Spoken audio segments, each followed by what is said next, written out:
I think that as soon as we think, I need to pay attention to my nutrition, you think of all the things you shouldn't eat. And I will have people say, I eat really healthy and I don't understand why I still feel this way. And I feel like that's very nuanced. People define healthy by so many different ways. Hey ladies, so today is going to be your full guide to hormonal balance. So whether you're new to this world, whether you're not new to this world, this is going to be extremely helpful for you. What foods you should be bringing in, what foods you should be avoiding, maybe how and when we should be eating, common eating challenges, exercise to support hormonal balance, some of my favorite routines, supplements you should maybe potentially consider bringing in, red flags, waste of money, supplements, habits that everybody should do. Okay, so maybe this is going to be a longer episode. So that's okay. So before we dive in deep into that, I forgot to light my candle. So we're going to do that. Not sponsored, but I really love natural soft candles. They sit like at the top of my category of love of candles. And it's because they're 100% natural. They use beeswax, so I love that. But they also have those wood wicks and it really makes them crackle like fire. So I light a candle and it sits right next to me. You can't hear it and it crackles while I talk to you. So I love that in it. This one is called Cozy, which I don't even know like what kind of scent that is. It kind of just smells vanilla-y, I guess I would say. Just a little bit of vanilla. But that has got to be one of my most favorite things that I have added in the fall down here is just having a nice candle next to me while I talk to you guys. So what we're going to be talking about today, hands down, one of the first things that we need to be doing is paying attention to our nutrition. Now, I think that as soon as we think, I need to pay attention to my nutrition, you think of all the things you shouldn't eat. And I will have people say, well, I eat really healthy and I don't understand why I still feel this way. And I feel like that's very nuanced. People define healthy by so many different ways. And so I think that can be kind of tricky, deciding what that is. And I think that's going to be dependent on you and your needs. So that can get very individualized based on testing and things like that. So even if you think that you eat really healthy, I encourage you to maybe, if you aren't at the goals that you would like, maybe consider making some changes. Okay. So number one is going to be, I'll wait for you guys all to say it, blood sugar balance. Yep. That's going to be it. And the reason why I talk about blood sugar balance so much is because blood sugar balances and insulin is one of those core things that impacts every single one of your sex hormones. It just does. And you can't have balanced sex hormones without having balanced blood sugar. Now, we already know this, but think about half your plate being non-starchy veggies, a quarter protein, and a quarter fat and carb. Think about that as plating your food. You want to aim for at least 1 gram of protein per pound of ideal body weight. So let's say you weigh 170 and you want to weigh, or not you want to, you know that healthfully you feel your best or whatever at 140, then that's about how much weight you should, or how many grams of protein you should be consuming. Again, not medical advice, but that would be my 2 cents. Now, I also love utilizing CGMs. I think that they're very, very useful. You hear me talk about them a lot. And something that I have heard multiple people say, and I just want to touch on it really quickly, especially when it comes to blood sugar balance, is no matter what hack I do, no matter what, my dinners and certain meals of the day, like, are constantly really spiking my blood sugar. Like, my blood sugar is going well over 140 and it takes a while to come down. So therefore, like, tracking my blood sugar and paying attention to that is very stressful to me. And you have to change what you are eating. You have to. You can't be tracking your blood sugar. You can't be focusing on blood sugar balance and go, oh, it keeps spiking my blood sugar at this time. I hope next time it doesn't. You can't wishfully hope for that. It's just not going to change by you magically hoping that it does. You have to make the changes there in what you're eating. And if it surprises you, you're like, okay, every time I eat grains or every time I eat a higher glycemic carb like potatoes or pineapple or banana, my blood sugar spikes really high. We are probably not very metabolically flexible. We're probably not very metabolically healthy. Either we're trending towards insulin resistance, maybe we've just had too high of glucose for too long of a time, and we need to make some really strict changes. Now, it's possible. I have taken people's fasting insulin and brought it way down to optimal levels. I've taken their fasting glucose and brought it way down to optimal levels. And then therefore they're able to reach the rest of their goals. But you do have to implement those changes to get more metabolically flexible. And a lot of times during this time, you need to focus on low glycemic carbs. It doesn't mean we don't have carbs, because we do need them for other functions in the body. But low glycemic carbs. So veggies have a little bit of carb, but when I think of low glycemic carbs, I'm thinking more like pumpkins and squashes. Those are lower glycemic. Berries are going to be great and low glycemic. Obviously, all your veggies are going to be lower glycemic. Things like chickpeas typically do well on the lower because they're higher in fiber. Beans are another one. So you're looking for those carb sources that are really high in fiber, and that's going to be telling you that they're lower glycemic. So ones that are not on the low glycemic scale would be potatoes, rice, quinoa, grains, higher glycemic fruits like pineapple and grapes and watermelon. So that's just something to kind of keep in mind when you are balancing your blood sugar is, okay, I had a carb, I had my fat, I had my fiber, I had my protein, and my blood sugar, let's say you were tracking, is still like ricocheting off the rooftops. And I don't know why. Look at the glycemic index of your carbs. And I hope that is really helpful to you to change around. Okay. So, that is where number one, I would kind of start with paying attention to those things. And I'm just telling you that you can't magically wish your blood sugar into balance. Sometimes you have to buckle down, honey, and you gotta put in some hard work. You do. And then as you become more metabolically flexible, then you go, oh, guess what? I can throw this in here. I can throw that in here. We can do this. And it makes all of these different changes. Okay. That's going to be my first best place to start. Focusing on quality sleep, not staying up till 2 a.m. scrolling TikTok, is also going to be really helpful for blood sugar balance, because the better sleep we have, the better our cortisol levels are going to be, the better leptin's going to be, okay?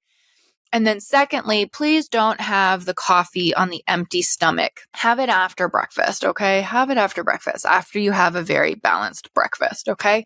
So that's number one. If you are I have no idea where to start with nutrition, that is where I would start, okay? Now, if we're going to step into foods that 100% I would consume these are just foods I consume. Let's just say that. If you are new to the hormone balancing world or not new to the hormone balancing world, these are foods you should consume. So I would be focusing on high fiber foods. I would be focusing on cruciferous vegetables. So, foods high in sulfur. Okay. This is going to be supportive of the liver. This is going to be supportive of detoxing estrogen really well. So this is going to be broccoli, Brussels sprouts, cauliflower, broccolini, what are those? Green onions. Sorry, you don't know what's going on in my head. I can't ask you what is the picture of the food that I'm looking at right there. Sprouts are another really, really great one. Carrots are really great.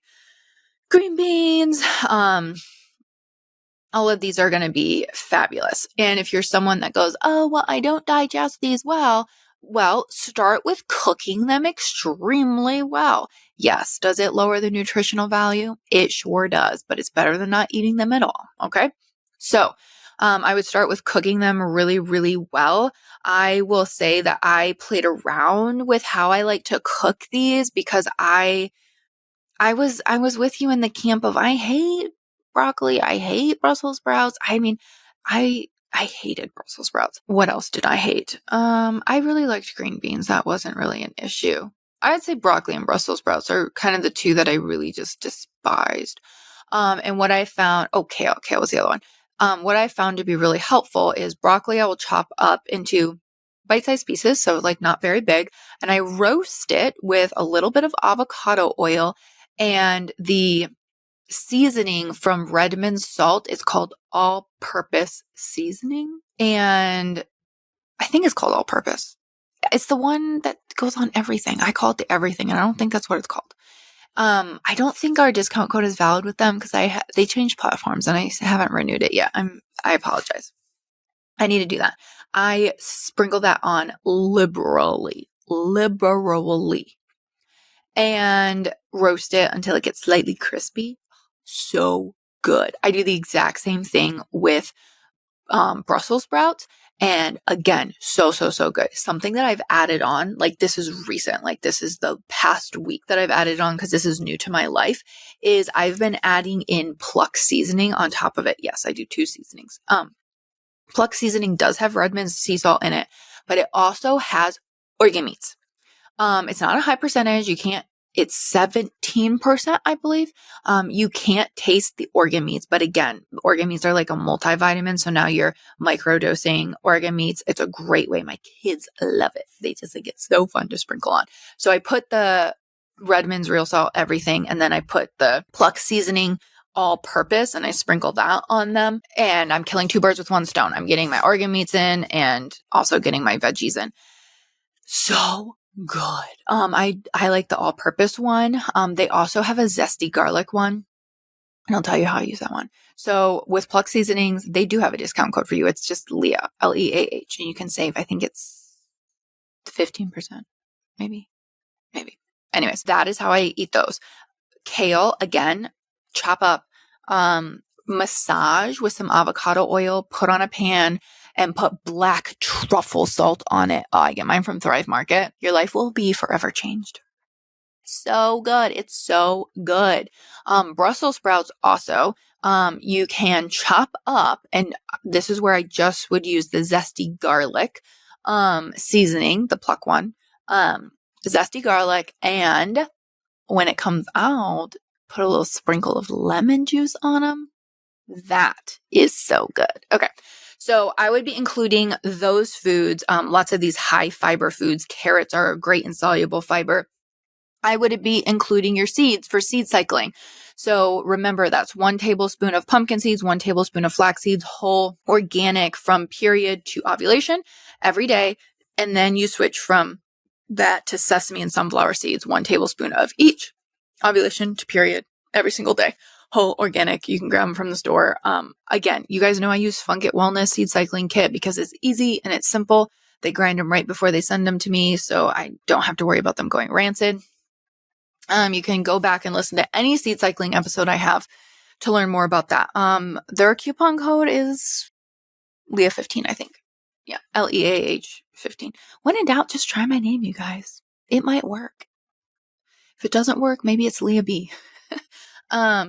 Okay, so I would be including the seed cycling, and I would be including enough protein. I know we talked about that in blood sugar balance, but eating enough protein is so important. And then incorporating organ meats. I would.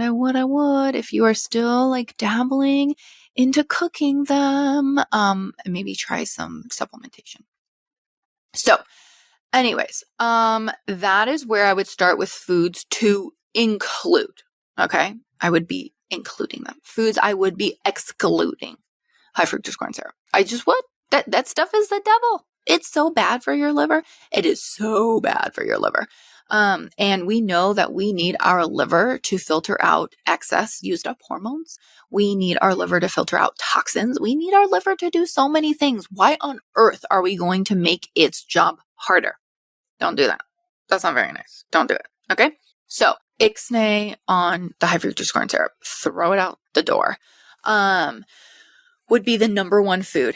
I would definitely lower your processed foods, you guys, from like eating out. So like fast food, there's nothing normal and supportive in fast food.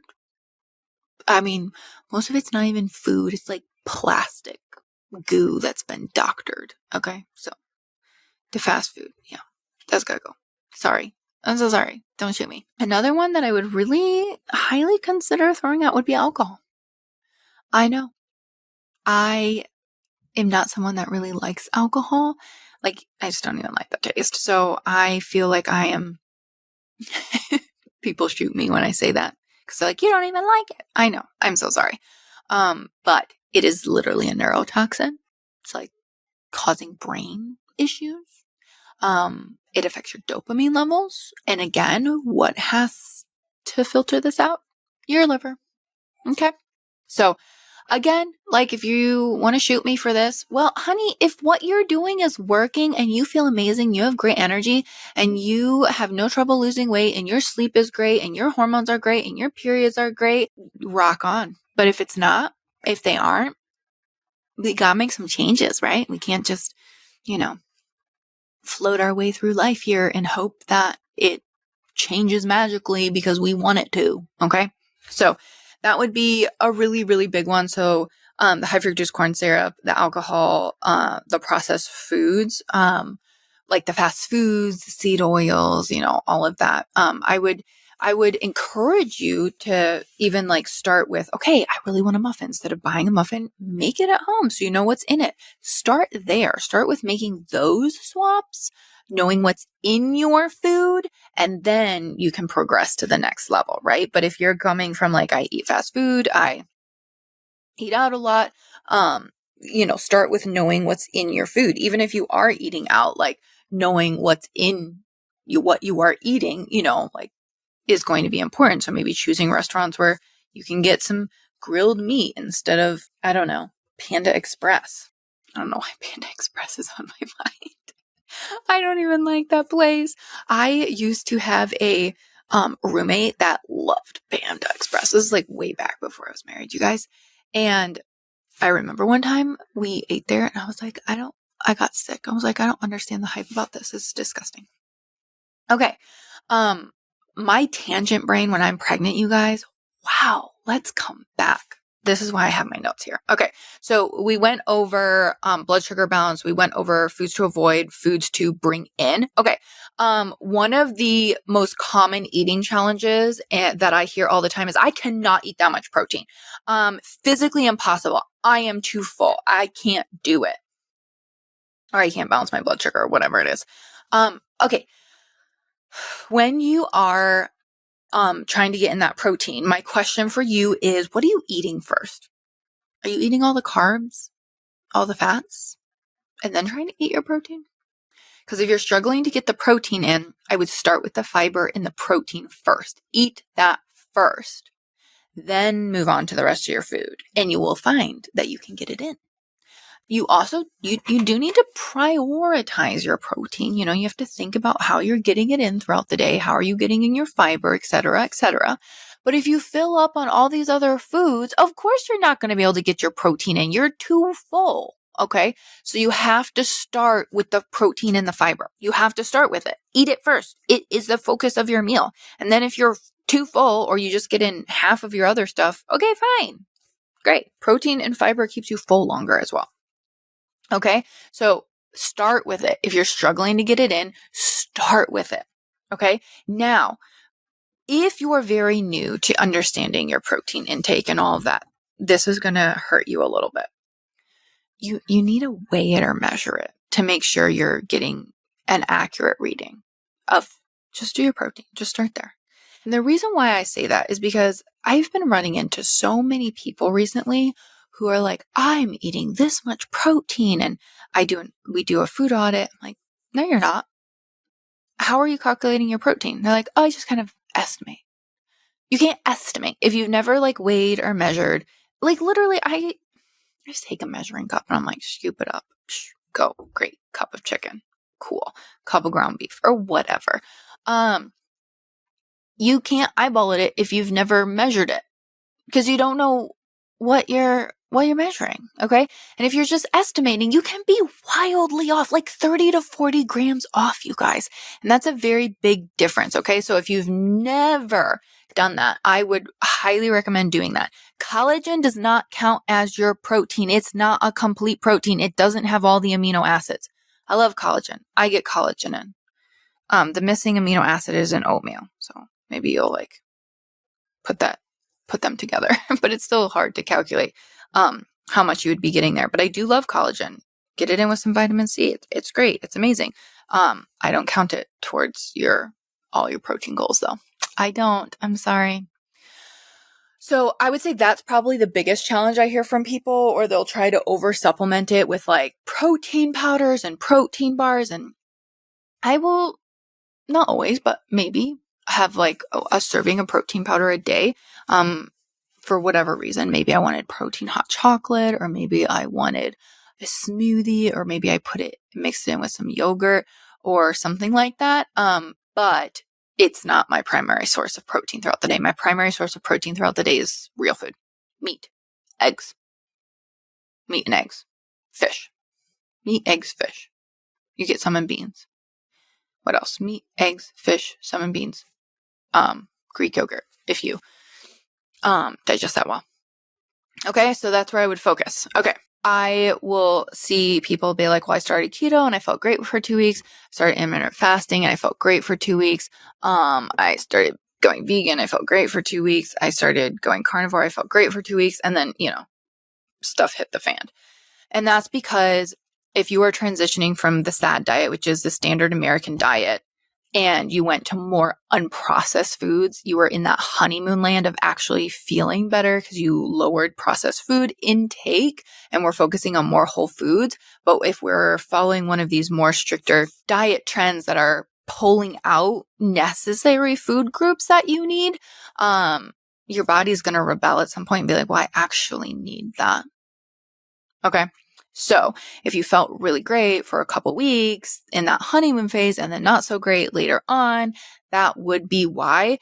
I am just always very wary. And you put your radar on of any diets where you're like, I just cut out an entire like food category macro. Like we just cut out protein, or we just cut out like carbs, or we just cut out all fats, or we just cut out, just be a little wary of those. They maybe not in your best interests. Okay. Now, exercise. Exercise is tricky, you guys. It's not tricky. I just think that we have people who come in who are over exercising, and we have women who come in who are too scared to exercise because their adrenals have been very depleted for a very long time. They've had chronic low energy, and exercise just scares them. And so it's so tricky. I would say if you have never worked out before in your entire life, let's start with walking, just getting in some movement, 30 minutes a day. That would be a great place to start. We're not ending there. We're starting there. So I would start there. I would highly recommend adding in weightlifting, because the more muscle you have, the better insulin sensitivity you're going to have, the better we are going to be at aging and bone health. So that's going to be really, really helpful. So I would definitely add in resistance training. If you have no idea where to start, the program that I follow is Caitlin's. Go to her Instagram. I think it's Caitlin York. Just go to Caitlin York and you can do her membership. It's very cost effective. And I follow her workout program. I've been following her workout program for years, and it's great. She changes the workouts out every month, and I just change them up, and it goes with my cycle. Obviously, not that I'm pregnant. It doesn't go with my cycle, but when I was cycling, it went with my cycle. So I would do the follicular phase, ovulatory phase, luteal phase, menses workouts, based on that. And it was very, very helpful, especially if you're dealing with hormonal imbalances. I would keep your workouts to 30 minutes. That doesn't mean your heart rate isn't getting up. It doesn't mean you can't push. It doesn't mean you can't do things. It's, don't be sitting around resting for 5 minutes in between your sets. Do your set, do your reps, and rest for 30 to 60 seconds and then keep going, right? You can get a very good workout in 30 minutes unless you're dallying around and not paying attention. Okay. So I would highly recommend her workouts. I would highly recommend getting some weightlifting in. Hers you can do at the gym or you can do it at home depending on what you are wanting. So that can be really helpful. I do really recommend hers because I am telling you guys, when I go on YouTube and you like look up these workouts, the form on there is just astronomically bad. And Leah is not a personal trainer. But I am married to a physical therapist and he has drilled into my head so much about form and proper mechanics to prevent injury. And it's mind boggling to me that you see all of these workouts by these quote unquote trainers and the form is just so bad. And then you're trying to like do all of these things basically, super fast. And they're like, faster, do these reps. And they're not focused on form. So, Caitlin has the videos for you guys to follow correct form and everything. So I would highly recommend doing that, especially if you're new to the working out space. I would highly recommend starting with something like that.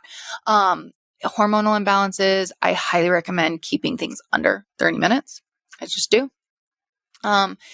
If you are just like, I feel like I'm so stressed all the time and working out right now seems like such a big stress to me. What about you go to a yoga class, like in person, or a Pilates class or a bar class, something that's very low impact. You're still doing a little bit of resistance. You're not like running a marathon or something like that. I would start there. Okay. I would still highly recommend at some point bringing those weights in, but that is where I would start. That's what I would recommend, in terms of working out. Keep it under 30 minutes. Start with getting some walking in. Your 30 minutes of movement doesn't include going on a walk. I'm talking about 30 minutes of movement for like weightlifting, things like that. Okay. So when you're thinking about your hormones, the more balanced our glucose is, the more balanced insulin is, exercise is really going to be helpful for that. Okay. So that's why that's going to be really useful. It's also going to help with aging. It's going to help with your bone health. And it also is great for your mental health. But if you've been dealing with chronic fatigue, if you've been dealing with all of those things, don't be afraid to work out. It's just maybe don't run the marathon, go on a walk.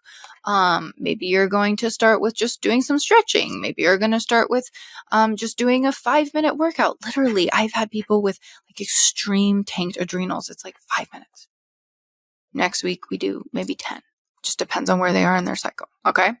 So definitely do that. And then the other thing to consider is when you're creating your own routine, make it doable. If you have to leave for work at 6 a.m., maybe don't plan on doing your workout at 6 a.m. or 4 a.m. And it's because it's not going to be sustainable for you. Maybe you're going to take a walk on your lunch break after you eat. That would be great. And then maybe you're going to do your weightlifting on the weekends for right now. Start there.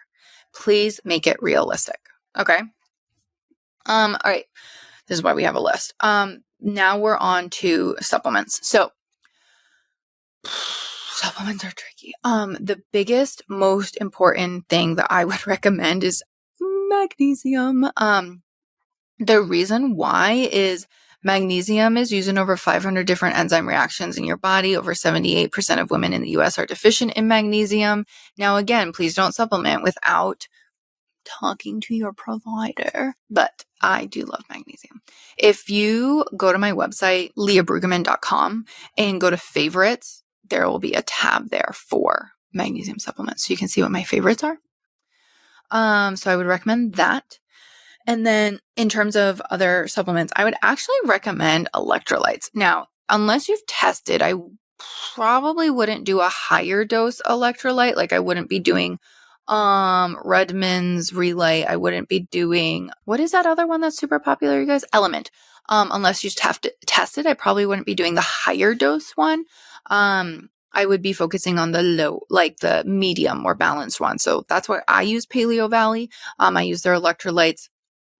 My favorite is the lemon lime. You can use the coupon code Leah to save with them, Leah. The other one that I have that clients really like as well is Just Ingredients. And theirs are also really great. I think the strawberry lime is the one that I've liked. Theirs is even lower sodium. So I do like Paleo Valley. I think it's a nice medium. With Just Ingredients, I think we have a coupon code with them. I think it's Leah. Maybe.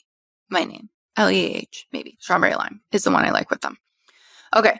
So I would be doing potentially electrolytes. Again, no supplementing unless talking to your provider. Electrolytes, magnesium. I would probably bring in something to support my liver, like milk thistle, dandelion, something like that. Even if it's just, sorry, this hair is bothering me. Even if it's just, you're going to start with teas or incorporating more of those in your food, or maybe you want to bring in like a supplement for it. Again, if you guys go to like my website and go to favorites, you can see my supplement favorites there and get those at a discount. If you're just new to the world, I would probably say liver nutrients from Seeking Health is a good place to start. Again, not medical advice. So yeah, if you go there, you'll be able to get a discount on them. So those would be the ones that I would say are nice to support. And then I would do in adrenal support. So adrenal support is going to be vitamin C, potassium, and sodium, because that is what your adrenals need to function. I would do food-based. So that's why I love the adrenal cocktail. I have a lower glycemic one. Does it taste amazing? No. But it is one juice of one lemon, about a 4th-ish cup of the Lakewood brand aloe. And then you can do like a 1/4 teaspoon of sea salt. That's a great one to do in. Rocasa has come out with a great liver support line, which is amazing, and I love it. And they also have an adrenal support tincture or supplement. It's not a sub for adrenal cocktail because it doesn't have the exact minerals in there, but it is a great support for your adrenals. It's also a great mood support with that pineapple in there, because that can be a great mood support. And it also has holy basil in there, which is an herb that I also love for hormonal support. So you may also love their adrenal syrup. They have a liver tincture. They have a liver detox tea. I love the ingredients in both of those. They work amazing. And they also have castor oil packs, which with a castor oil blend. So it's castor oil in the glass bottle, but with essential oils that also help with supporting the liver. So that would be another one. Rocasa Organics. I would search and see if you can find them locally to you. They have a lot of stores now, which is great. Or you can just go online to Rocasa Organics. And if you haven't ordered with them before, you can use the code LEAHB to save 20% on your first order. So like LEHB. They have a great liver support line. We probably should do a whole episode on castor oil packs because that can get really in depth. But basically castor oil packs, like wearing them, I would wear them probably start out with like 15, 20 minutes. And you can work up to wearing them overnight, but it helps with supporting the liver to stimulate the liver, to move that bile. So that can be really useful, support for your liver, in terms of supplements. Now, supplements that I would probably avoid. I am very cautious of people jumping into estrogen detox supplements or estrogen lowering supplements when they don't know what their actual levels are at. They're just going off of symptoms, because you can have high estrogen symptoms and it's because your estrogen to progesterone ratio is off, or it's not because you have high estrogen. It's just that you have trouble detoxing it. So then your focus needs to be more on your liver, not necessarily your estrogen levels. So that is where I'm just super wary, you guys, of just throwing out, oh, this detoxes estrogen. This is what you need. Estrogen detoxing supplement. I'm very cautious of that, because of that reason. So I would encourage you to also be cautious of that. The other thing to watch out for in your supplements are gross ingredients like soybean oil, carrageenan, maltodextrine, fillers. Ugh, no, we want the actual dosage. When you're also looking at supplements, be wary of proprietary blends, because if it says proprietary blend, how much of each supplement is in there? You don't really know. So I would be cautious of that. And then also the other thing I'd be cautious of is make sure it has third-party testing done on it. Yep. Because you want to make sure that you aren't just taking a high dose of heavy metals and not a high dose of whatever supplement it is that you're looking for. So that is what I would be very, very, very, very, very wary of. Okay. So that is what I would focus on in terms of eating foods. And then I would be focusing on in terms of exercise and getting it in, and what I would watch out for in terms of supplements and what I would potentially include. Okay. So I feel like this episode is getting long enough. So I'm going to give you a hug and a kiss goodbye with that. But I think then we can also come in with a whole other episode on like maybe after you've mastered those basics, like how can we start cycle syncing that? Like how could you start cycle syncing food, and how could you start cycle syncing your exercise, and maybe would you start cycle syncing supplements and different habits and things like that, because that can be another component. Again, I love it. I think it's great. I love cycle syncing, but it is just a component of the whole journey. So I would start with your basics here and master that, and then we can move on to the next step. So I hope this was helpful. Do you like these types of episodes? Let me know. Send me a DM. I love when you guys are so good at doing your homework. You are. You always send me these messages on Instagram, and I appreciate it. So I hope that was helpful. Let me know if you have any questions.